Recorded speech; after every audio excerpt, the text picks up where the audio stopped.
অবশেষে জানা গেছে পাকিস্তানের সেনাপ্রধান ফিল্ড মার্শাল আসিম মুনির কেন ইরান সফরে গেছেন। সেই গোপন খবর মোটামুটি পরিষ্কার হয়েছে।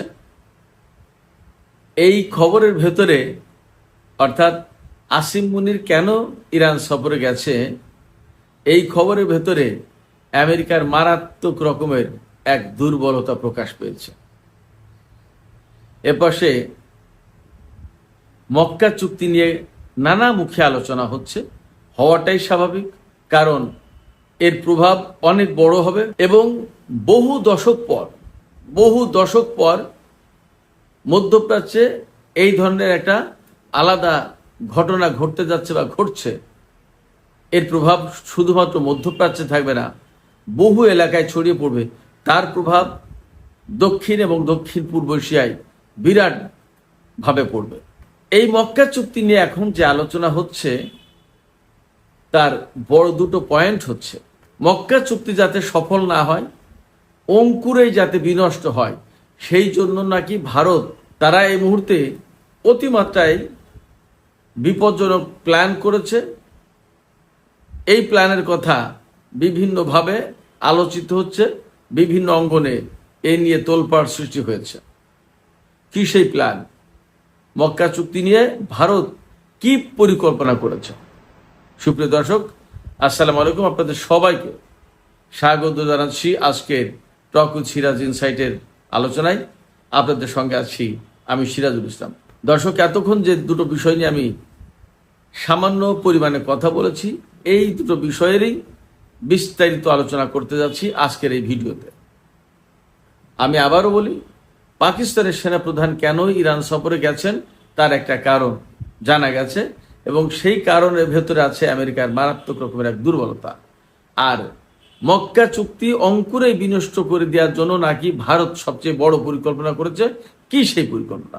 চলুন দর্শক, আমরা বিস্তারিত আলোচনা করি। প্রথমেই পাকিস্তানের সেনাপ্রধানের ইরান সফর প্রসঙ্গ দিয়ে আমি শুরু করি আলোচনা। আমি গতকালকে রাতের ভিডিওতে বলেছিলাম যে পাকিস্তানের সেনাপ্রধান ফিল্ড মার্শাল আসিম মুনির সোমবার ইরান সফরে যাবেন। অলরেডি তিনি হয়তো এতক্ষণ চলে গেছেন বা যাবেন। আপনারা যখন এই ভিডিও দেখবেন তখন হয়তো আসিম মুনির ইরানে গিয়ে বিভিন্ন বড় বড় কর্মকর্তার সাথে তিনি আলাপ আলোচনা করবেন, বৈঠক করবেন। কিন্তু সবার মনে একই প্রশ্ন ছিল যে আসিম মুনির এই সময় কোন বার্তা নিয়ে ইরানে গেলেন? যখন সৌদি আরব, তুরস্ক এবং পাকিস্তান মিলে একটা জোট করলো এবং সেই জোটে ইরান তো নেই, তাহলে কি ইরানকে যোগ দেওয়ার ব্যাপারে কোনো বার্তা নিয়ে তিনি গেলেন? অথবা সৌদি আরবের সাথে ইয়েমেনের হুতিদের যে সংঘর্ষ চলছে, এই জোট যদি কার্যকর হয় তাহলে হুতিদের বিরুদ্ধে এই জোট ব্যবস্থা নিতে পারে। ইরানের কাছে গিয়ে কি এই হুতি যোদ্ধাদেরকে থামানোর ব্যাপারে তিনি কোনো মেসেজ নিয়ে গেলেন নাকি? নানা রকমের কথা আলোচনা হচ্ছিল। এর ভেতরে সবচেয়ে বড় এবং প্রধান কারণ যা সেটা জানা গেল এই যে মার্কিন প্রেসিডেন্ট ডোনাল্ড ট্রাম্প পাকিস্তানের সেনাপ্রধান ফিল্ড মার্শাল আসিম মুনিরকে ইরান সফরে পাঠিয়েছেন। কেন? তিনি কি কারণে এই সফরে পাঠিয়েছেন? এই সফরে পাঠিয়েছেন তিনি এই কারণে যে ফিল্ড মার্শাল আসিম মুনির যাতে ইরানের কর্মকর্তাদের কাছে গিয়ে বলেন, একটা অনুরোধ পৌঁছে দেন তার। সেই অনুরোধটা হচ্ছে যে ডোনাল্ড ট্রাম্প আবার ইরানের কর্মকর্তাদের সাথে আলোচনায় ফিরতে চান, আমেরিকা আবার কূটনৈতিক প্রক্রিয়ায় ফিরতে চায়, আলোচনা করতে চায়। ডোনাল্ড ট্রাম্প গত সপ্তাহে পাকিস্তানের সামরিক বাহিনীর প্রধান আসিম মুনিরকে ফোন করেছিলেন। ফোন করে তিনি এই অনুরোধের কথা জানিয়েছেন। মোটামুটি যারা রাজনীতি সচেতন তারা সবাই জানে যে ডোনাল্ড ট্রাম্প দাবি করেন যে জেনারেল আসিম মুনিরের সাথে তার খুব ঘনিষ্ঠ সম্পর্ক আছে, বিরাট ব্যাপার স্যাপার। তো জেনারেল আসিম মুনিরকে আমরা বিভিন্ন সময় দেখছি যে কাজে লাগানো হচ্ছে পাকিস্তানের সাথে ইরানের, পাকিস্তানের পক্ষ থেকে ইরানের আমেরিকার যে যুদ্ধ, সেই যুদ্ধের ব্যাপারে কূটনৈতিক প্রক্রিয়ায় জেনারেল আসিম মুনিরকে কাজে লাগানো হচ্ছে। এই কাজে লাগানোটা ভালো, আবার একদিক দিয়ে খারাপও। খারাপ এই অর্থে যে রাজনৈতিক সরকার ক্ষমতায় আছে, যারা নির্বাচিত, তারাই তো এই সমস্ত ডিপ্লোম্যাটিক বিষয়গুলো দেখবে। কিন্তু পাকিস্তানের সামরিক বাহিনীকে, সেনা প্রধানকে কেন এই ডিপ্লোম্যাটিক প্রসেসে যুক্ত করা হচ্ছে? এবং এটা তো ভালো না। একজন সেনা প্রধান দেশ রক্ষার জন্য মাথা ঘামাবেন, এটা নিয়ে তিনি বেশি চিন্তা ভাবনা করবেন। কিন্তু তিনি যদি এখন ইন্টারন্যাশনাল ডিপ্লোমেসি নিয়ে চিন্তা ভাবনা করে বেড়ান, তাহলে কি হবে? এটা তো পাকিস্তানের লস। তারপরেও পাকিস্তানের রাজনীতিবিদদের হয়তো এটা মেনে নিতে হয়। পাকিস্তানের যে পরিস্থিতি, তাতে ক্ষমতায় থাকতে গেলে সেনাবাহিনীকে অনেকটা সামাল দিয়ে ক্ষমতায় থাকতে হয়।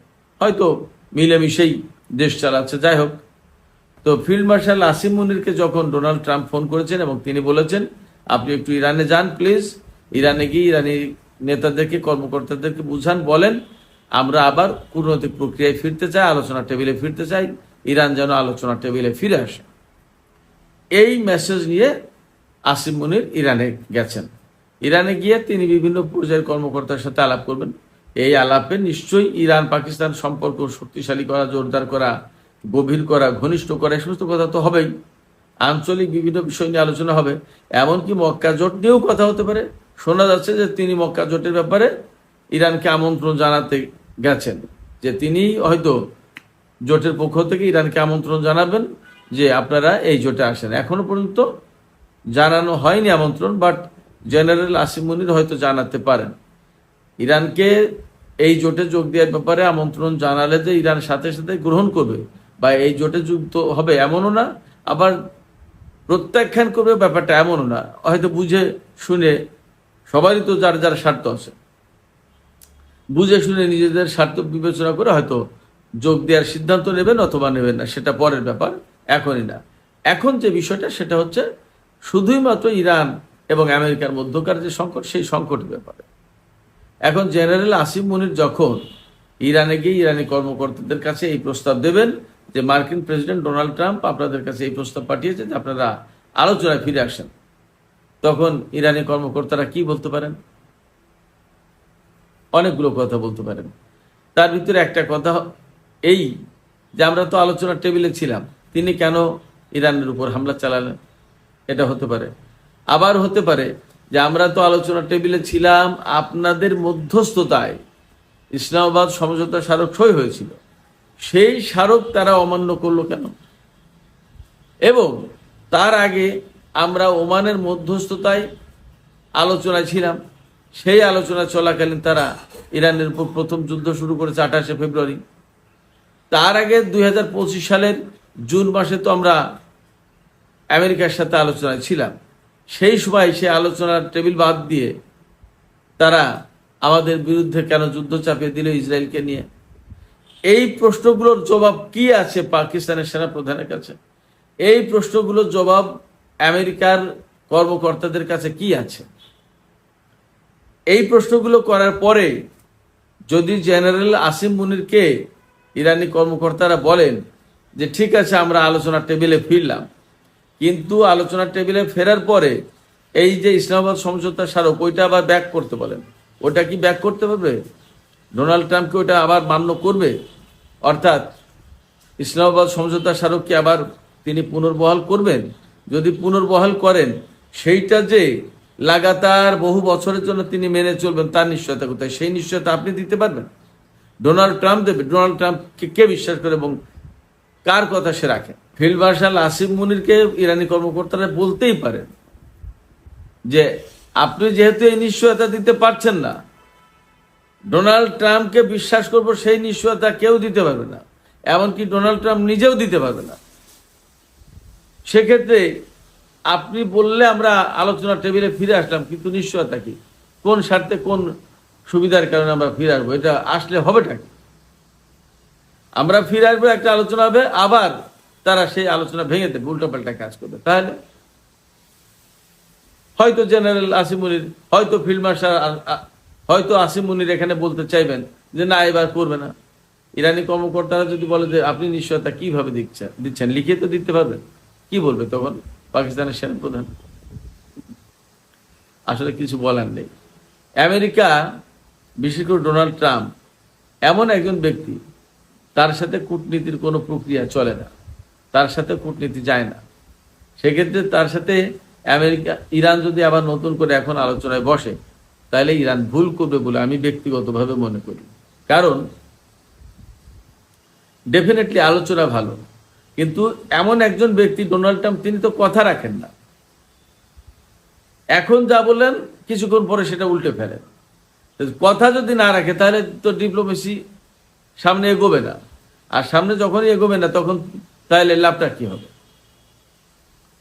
সেই জায়গা থেকে ইরান আমেরিকার সাথে যদি আবার নতুন করে ডিপ্লোমেসি শুরু করে তাহলে ভুল হবে এই কারণে যে হয়তো ইসলামাবাদ সমঝোতা স্মারকে ফিরল 2 মাস বা সামনের নভেম্বরে যে মিড টার্ম ইলেকশন, এই ইলেকশনটা পার করে আবার ততদিনে অস্ত্রের গুদাম আবার ভারী করে ফেলবে আমেরিকা, প্রচন্ডভাবে হামলা চালালো ইরানের উপর। কি করবে ইরান? আবার যুদ্ধ করতে হবে। তাহলে এই চুক্তি এইগুলো যাবে কোথায়? কোথাও কোনো লাভ হবে না, কোনো লাভ হবে না। বরং কি হবে, আমেরিকাকে গুছিয়ে ওঠার সুযোগ দেওয়া হলো। আর যেহেতু ইরানের সাথে আমেরিকার একটা চুক্তি থাকবে তখন, বা সমঝোতা হবে, অতএব ইরান কিন্তু ওই সমঝোতা ওই চুক্তি লঙ্ঘন করে আমেরিকার উপর হামলা চালাতে পারবে না। তখন যা দাঁড়াবে সেটা হচ্ছে এই যে ইরানের সাথে এই চুক্তি বা সমঝোতা স্মারকে আবার ফেরার কারণে আমেরিকায় তেলের দাম, গ্যাসের দাম, হরমুজ প্রণালী দিয়ে তেল চলাচল শুরু হবে, আমেরিকার তেলের মজুদ আবার ঠিক হয়ে যাবে এবং একদম পূর্ণাঙ্গ শক্তি নিয়ে আমেরিকা ইরানের উপর হামলার ক্ষেত্র প্রস্তুত করতে পারবে। আর এই নভেম্বরের মিড টার্ম ইলেকশনটা ডোনাল্ড ট্রাম্প ঠিক মতো পার করতে পারবে। তাদের টার্গেট এইটা। এই টার্গেটকে সামনে রেখে ডোনাল্ড ট্রাম্প পাকিস্তানের সেনাপ্রধানকে ইরানের কাছে পাঠিয়েতে আলোচনা করো। এই সময় যদি ইরান আলোচনায় গিয়ে কোনো কিছু করে তাহলে তারা তাদের ভূ রাজনীতির সমীকরণে ভুল করবে। ইরান, আমেরিকা জিতে যাবে, ডোনাল্ড ট্রাম্প জিতে যাবে। গতকালকেও CNN এর একটা বিশ্লেষণ ছিল যে কোনো রকমের ডিপ্লোম্যাটিক বা ফরেন পলিসিতে কোনো রকমের অ্যাচিভমেন্ট ছাড়া, কোনো রকমের অর্জন ছাড়া ডোনাল্ড ট্রাম্প মিড টার্ম ইলেকশনে যাচ্ছেন, এটা তার জন্য ভয়ঙ্কর ধরনের একটা ঝুঁকি হয়ে দাঁড়াচ্ছে। সেই দিনই পাকিস্তানের পক্ষ থেকে খবর এলো যে পাকিস্তানের সেনাপ্রধান ফিল্ড মার্শাল আসিম মুনির সোমবারে ইরান সফরে যাচ্ছেন।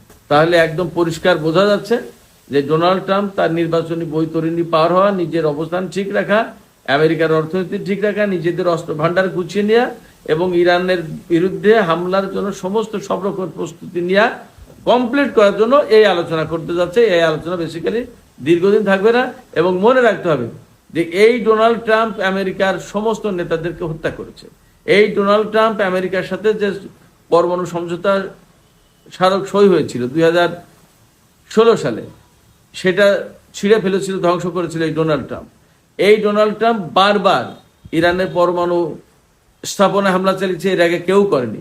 এই ডোনাল্ড ট্রাম্প ইরানের বিরুদ্ধে সরাসরি সামরিক অভিযান চালিয়েছে, এর আগে কেউ করেনি। সেই ডোনাল্ড ট্রাম্প ইরানের সাথে শান্তি প্রতিষ্ঠার জন্য চেষ্টা করছেন, এটা দেখলেও বিশ্বাস করার কোনো কারণ নেই। সুপ্রিয় দর্শক, মক্কা চুক্তি নিয়ে ভারত এবং ইসরায়েলের প্রসঙ্গে কথা বলতে চেয়েছিলাম। বলেছিলাম যে ভারত নাকি সবচেয়ে বড় পরিকল্পনা করছে। এই বড় পরিকল্পনা কিভাবে করছে? যতদূর বিভিন্নভাবে খবর পাওয়া যাচ্ছে, নানা জায়গায় খবর ভেসে বেড়াচ্ছে, সেটা এই যে ইসরায়েলকে দিয়ে তুরস্কের বিরুদ্ধে যুদ্ধ শুরু করাবে আর ভারত পাকিস্তানের বিরুদ্ধে। অর্থাৎ এই জোট কার্যকরভাবে গঠন হয়ে ঘুরে দাঁড়ানোর আগেই, অর্থাৎ অঙ্কুরেই বিনষ্ট করে দিতে হবে, যাতে একদম ঘুরেই দাঁড়াতে না পারে, জোট গঠনই করতে না পারে। সেই জন্য এই ভারত প্রচণ্ডভাবে চেষ্টা চালাচ্ছে এবং বাংলাদেশকেও এই জোটে যাতে যোগ দিতে পারেন, বাংলাদেশও যাতে এই জোটে যোগ দিতে না পারে সেই জন্যও ভারত ব্যাপকভাবে চেষ্টা করছে। এবং এই কারণেই বাংলাদেশের প্রধানমন্ত্রী তারেক রহমানকে ভারত সফর করাতে মরিয়া হয়ে গেছে। এবং এই বিষয়টা বাংলাদেশের কূটনৈতিক মহল, সরকারি মহল এবং সব মহল মোটামুটি খুব ভালোভাবে বুঝতে পেরেছে, যার কারণে এই সফর এখন আটকে রেখেছে বাংলাদেশের পক্ষ থেকে। বাংলাদেশের প্রধানমন্ত্রী তারেক রহমান ভারত সফরে যাচ্ছে না, এই হলো সংক্ষেপে মূল কথা। যদি সুযোগ হয় পরে কোনো একটা ভিডিওতে এই নিয়ে বিস্তারিত আলোচনা করব। সুপ্রিয় দর্শক, আজকে এই পর্যন্তই আলোচনা শেষ করতে চাইছি। আলোচনা শেষের আগে আপনাদের মতামত জানতে চাইছি। এই যে মক্কা চুক্তির ব্যাপারে ভারত এবং ইসরায়েলের যে ষড়যন্ত্রের কথা বললাম, বিভিন্ন জায়গায় ঘুরে বেড়াচ্ছে, এইটা আসলে কতটুকু বাস্তব হওয়ার সম্ভাবনা আছে বলে আপনারা মনে করেন। এটা একটা মতামত আপনাদের কাছে চাই। আরেকটা মতামত চাইছি যে পাকিস্তানের সেনাপ্রধান যে ইরান সফরে গেলেন ডোনাল্ড ট্রাম্পের অনুরোধে, কিন্তু ইরানের কি এই মুহূর্তে আসলে আমেরিকার সাথে কোন রকমের চুক্তিতে কূটনৈতিক প্রক্রিয়ায় যাওয়া উচিত হবে নাকি হবে না? আপনাদের মতামত জানিয়ে কমেন্টে লিখবেন। আর ভিডিও ভালো লাগলে লাইক কমেন্ট শেয়ার করবেন এবং চ্যানেলটি সাবস্ক্রাইব করে সাথেই থাকবেন। দর্শক, আজকের মতো আলোচনা এখানে শেষ করছি। আপনারা সবাই অনেক অনেক ভালো থাকুন। আল্লাহ হাফেজ।